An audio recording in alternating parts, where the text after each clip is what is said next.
Bonjour à tous, aujourd'hui on va parler d'un nouveau paramètre, la balance des blancs. C'est important de comprendre comment elle fonctionne parce qu'elle va avoir un impact esthétique sur la photo. Alors l'unité de la balance des blancs est en Kelvin. En fait, plus on va monter cette température, plus les couleurs vont tendre vers une teinte un peu jaune, beaucoup plus chaude, beaucoup plus chaleureuse.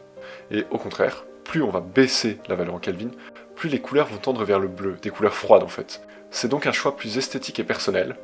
Attention à ne pas prendre des valeurs trop extrêmes, parce que le rendu ne serait pas naturel. Par exemple, pour un lever ou un coucher de soleil, on se mettra aux alentours de 3500 Kelvin. Pour la lumière du jour, on se mettra aux alentours de 5200 Kelvin. Et pour un ciel brumeux, on se mettra vers les 7500 Kelvin. Ces valeurs ne sont pas à prendre par cœur, c'est à adapter en fonction de vos goûts et de la situation.